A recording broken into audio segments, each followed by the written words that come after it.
Yesus di dalam rumahku, senang-senanglah, senang-senanglah, senang-senanglah. Yesus di dalam rumahku, senang-senanglah, senang-senanglah. When Jesus in the family, happy, happy home, happy, happy home, happy, happy home. When Jesus in the family, happy, happy home, happy, happy home. Shalom adik-adik. Luar biasa. Yes, yes, yes. Walaupun kita masih tetap ibadah di rumah, kita harus semangat ya adik-adik untuk memuji memuliakan Tuhan. Baik, kita mulai ibadah kita dengan lagu pujian kita, biarpun gunung-gunung beranjak.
Adik-adik, sebelum kita mulai ibadah kita, mari kita tundukkan kepala, siapkan hati kita, lipat tangannya, kita naikkan lagu pujian Bapa Engkau Baik.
Tuhan, terima kasih buat hari ini.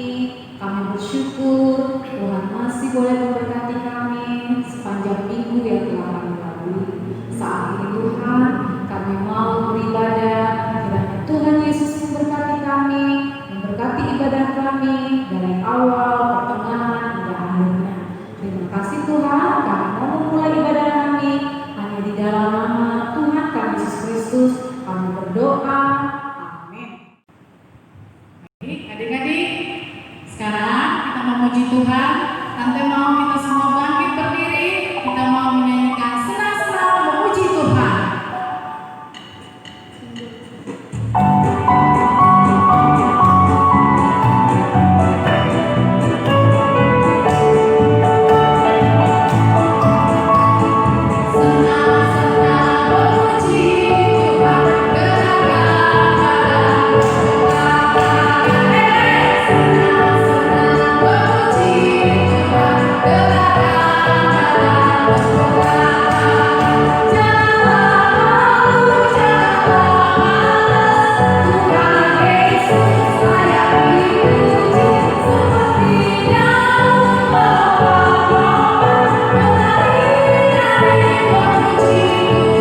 Terima kasih Tuhan, dalam nama-Mu kami berdoa dan bersyukur. Amin. Sekarang kita angkat lagu pujian Mata Tuhan Melihat.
Adik-adik, bagaimana kabarnya? Masih tetap bersuka cita? Sekalipun kita ibadah di rumah, kita harus tetap bersuka cita. Kita tetap bisa bersyukur, iya kan? Tidak boleh ada yang bersungut-sungut, sekalipun ibadah di rumah. Tidak boleh ada yang malas. Kita harus tetap semangat, memuji dan memuliakan Tuhan. Oke? Sekarang waktunya kita akan mendengarkan cerita firman Tuhan. Jadi Tante minta semua adik-adik untuk duduk dengan tenang. Jangan ada yang lari sana lari sini. Oke? Dengan tentram, dengan tenang kita akan mendengarkan cerita firman Tuhan. Sebelum kita mendengar cerita firman Tuhan, kita berdoa dulu ya. Kami bersyukur kepadamu Tuhan Yesus untuk segala anugerah dan kebaikan Tuhan di dalam kehidupan kami. Terima kasih Bapa yang baik, Engkau Allah yang selalu memimpin kehidupan kami, yang memberkati kami. Terima kasih sampai saat ini Tuhan kami boleh beribadah sekalipun kami beribadah di rumah. Tapi kami tetap bersyukur kepadamu Bapa, hati kami boleh bersuka cita di dalam Tuhan. Bapa di sorga, sebentar kami akan mendengarkan cerita firman Tuhan. Biarlah kiranya Engkau yang hadir di hati dan pikiran kami. Biar kami lebih mengerti lagi setiap maksud dan rencana Tuhan di dalam kehidupan kami. Terima kasih Tuhan Yesus, kami siap mendengar hanya di dalam nama anak-Mu, Tuhan Yesus Kristus, Juru Selamat kami yang hidup. Haleluya, amin. Adik-adik, Tante mau tanya dulu di sini. Siapa di sini yang suka berantem sama abangnya, sama kakaknya, sama adiknya, atau sama teman-temannya? Ada? Pastilah ya, pasti ada yang pernah berantem sama abang karena nggak bisa berbagi mainan, karena tidak bisa dibagi makanan, ya kan? Atau kakak sama adiknya karena tidak dipinjamkan baju misalnya, tidak dipinjamkan sendalnya, sepatunya, berantem. Habis itu berantem lagi ke temannya. Terus karena berantem, ada tuh yang sampai musuhan, mereka tidak omongan. Ada nggak ya anak-anak GSM Bukit Sion ini seperti itu? Tante harap tidak ada ya. Kita harus bisa mengampuni. Kali ini Tante mau cerita tentang Yusuf yang mengampuni saudaranya. Jadi adik-adik, kita sama-sama melihat videonya.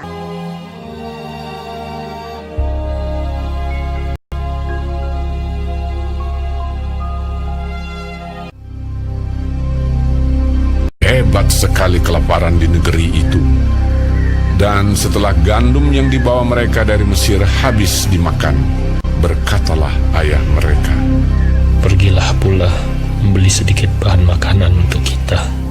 Lalu Yehuda menjawabnya, Orang itu telah memperingatkan kami dengan sungguh-sungguh. Jika engkau mau biarkan adik kami pergi bersama-sama dengan kami, maka kami mau pergi ke sana dan membeli bahan makanan bagimu, supaya kita tetap hidup dan jangan mati. ayah mereka berkata kepadanya, Jika demikian, ambillah hasil yang terbaik dari negeri ini, dan bawalah uang 2 kali lipat banyaknya. beserta Benyamin juga, mereka bersiap dan pergi ke Mesir. Ketika Yusuf melihat Benyamin bersama-sama dengan mereka, lalu segeralah Yusuf pergi dari situ, sebab hatinya sangat terharu merindukan adiknya itu. Ia masuk ke dalam kamar, lalu menangis di situ. Berkatalah ia kepada kepala rumahnya, "Bawalah orang-orang ini ke dalam rumah, sebab orang-orang ini akan makan bersama-sama dengan aku." Setelah orang itu membawa mereka ke dalam rumah Yusuf, lalu minumlah mereka dan bersukaria bersama-sama dengan dia. Sesudah itu diperintahkannyalah kepada kepala rumahnya, Isilah karung orang-orang itu dengan gandum, dan letakkanlah uang masing-masing di dalam mulut karungnya. Dan pialaku, piala perak itu, taruhlah di dalam mulut karung anak yang bungsu, serta uang pembayar gandumnya juga. Ketika paginya hari terang tanah, orang melepas mereka beserta keledai mereka. Tetapi baru saja mereka keluar dari kota itu, belum lagi jauh jaraknya, berkatalah Yusuf kepada kepala rumahnya, "Bersiaplah, kejarlah orang-orang itu." Lalu segeralah mereka masing-masing menurunkan karungnya ke tanah dan masing-masing membuka karungnya. Dan kepala rumah itu memeriksanya dengan teliti. Maka kedapatanlah piala itu dalam karung Benyamin. Dan mereka kembali ke kota. Berkatalah Yusuf kepada mereka, "Pada siapa kedapatan piala itu, dialah yang akan menjadi budakku." Kami masih mempunyai ayah yang tua. Ayahnya sangat mengasihi dia. Apabila anak itu tidak bersama-sama dengan aku tidak akan sanggup melihat nasib celaka yang akan menimpa ayahku. ketika itu Yusuf tidak dapat menahan hatinya lagi di depan semua orang. Dan Yusuf berkata kepada saudara-saudaranya, "Akulah Yusuf, saudaramu yang kamu jual ke Mesir." Menangislah ia keras-keras. Maka mendekatlah mereka. Yusuf mencium semua saudaranya itu, dan ia menangis sambil memeluk mereka. Sebab untuk memelihara kehidupanlah Allah menyuruh aku mendahului kamu. Ketika dalam istana Firaun terdengar kabar bahwa saudara-saudara Yusuf datang, hal itu diterima dengan baik oleh Firaun. Lalu berkatalah Firaun, "Bawalah kereta dari tanah Mesir untuk anak-anakmu dan istri-istrimu, jemputlah ayahmu dari sana, dan datanglah kemari. Maka aku akan memberikan kepadamu apa yang paling baik di tanah Mesir." Yusuf memberikan kereta kepada mereka, juga diberikan kepada mereka bekal di jalan. Demikianlah mereka pergi dari tanah Mesir dan sampai di tanah Kanaan kepada Yakub ayah mereka. Mereka menceritakan kepadanya, Yusuf masih hidup. Bahkan dialah yang menjadi kuasa atas seluruh tanah Mesir. ketika mereka menyampaikan kepadanya segala perkataan yang diucapkan Yusuf. Dan ketika dilihatnya kereta yang dikirim oleh Yusuf untuk menjemputnya, maka bangkitlah kembali semangat Yakub, ayah mereka itu. Anakku Yusuf masih hidup. Aku mau pergi lihatnya sebelum aku mati.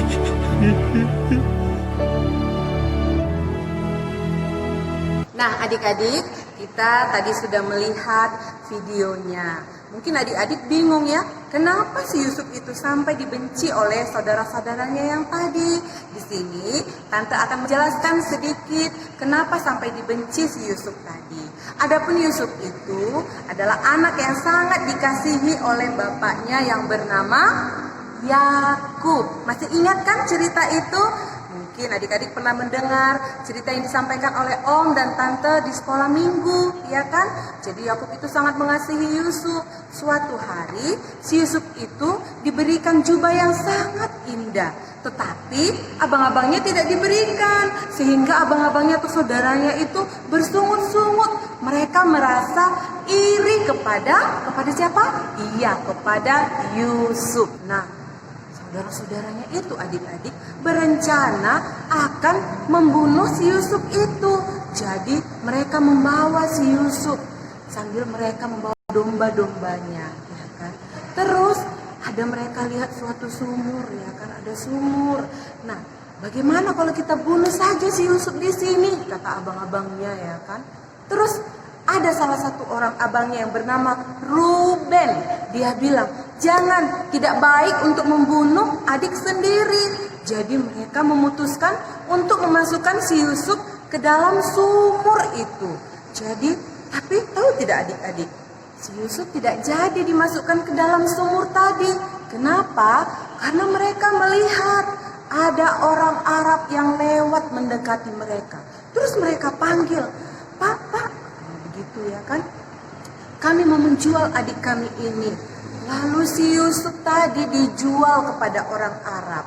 Dan tahu si Yusuf itu dibawalah dia ke Mesir, adik-adik. Dibawa dia ke Mesir, terus dia bekerja di rumah siapa? Ada yang masih ingat?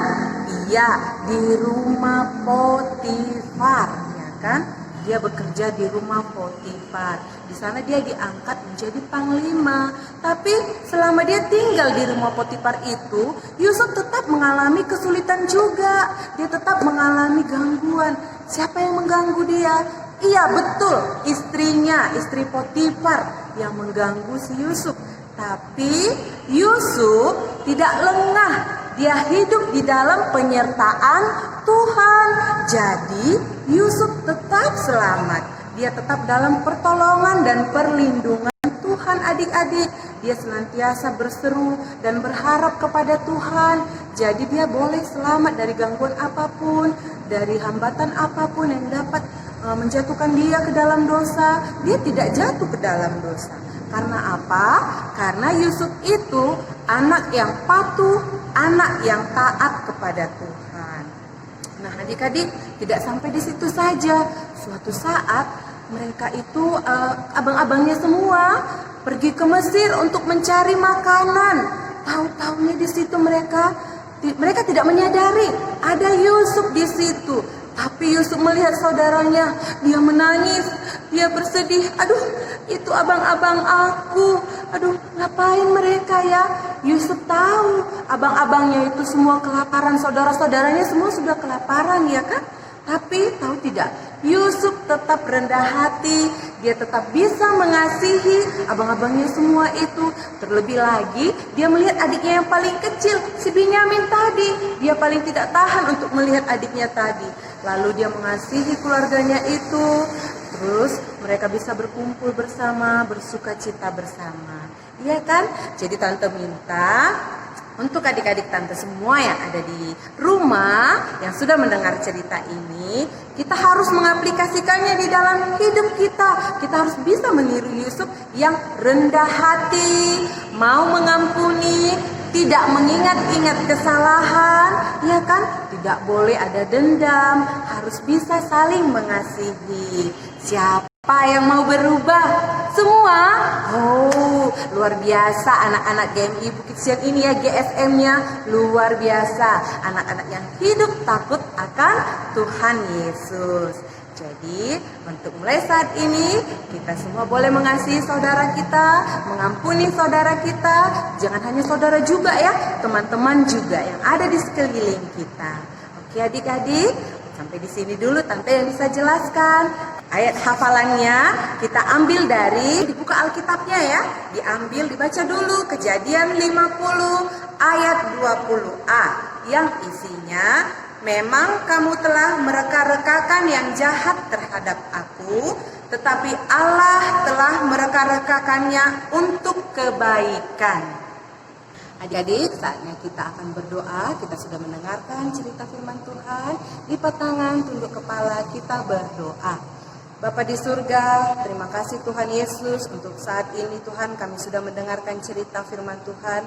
Kami bersyukur Bapa, biarlah kiranya kami semua yang sudah mendengar boleh diberkati oleh Tuhan dan menjalani setiap hari-hari yang boleh Tuhan izinkan. Kami boleh mengaplikasikannya di dalam hidup kami. Kami boleh mengampuni sesama kami, boleh mengampuni saudara kami Tuhan Yesus. Terima kasih Tuhan, biarlah kiranya hikmat yang daripada Tuhan boleh menjadi milik kami. Terima kasih Tuhan Yesus, terpujilah Tuhan hari ini, esok, dan sampai selama-lamanya. Haleluya, amin. Baik, adik-adik, sebelum kita mengakhiri ibadah kita akan pujian Hidup Tanpa Yesus Seperti Dona.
Bapa di surga, terima kasih Tuhan Yesus untuk kasih setia Tuhan, penyertaan Tuhan di dalam hidup kami.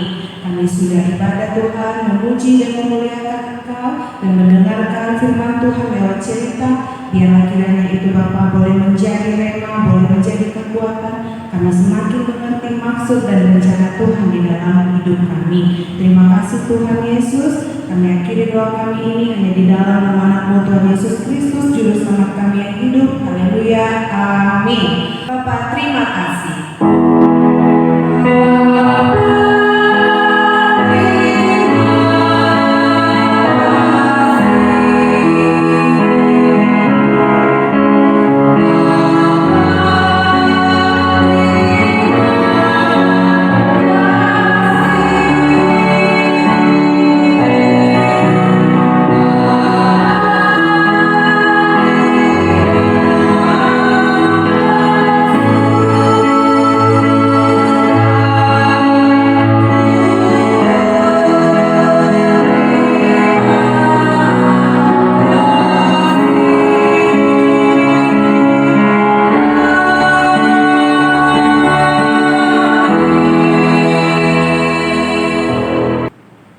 Selamat hari Minggu. Selamat ya buat adik-adik yang sudah naik kelas. Tetap ingat jaga kesehatan dan stay at home, dan juga selamat liburan. Tuhan Yesus memberkati.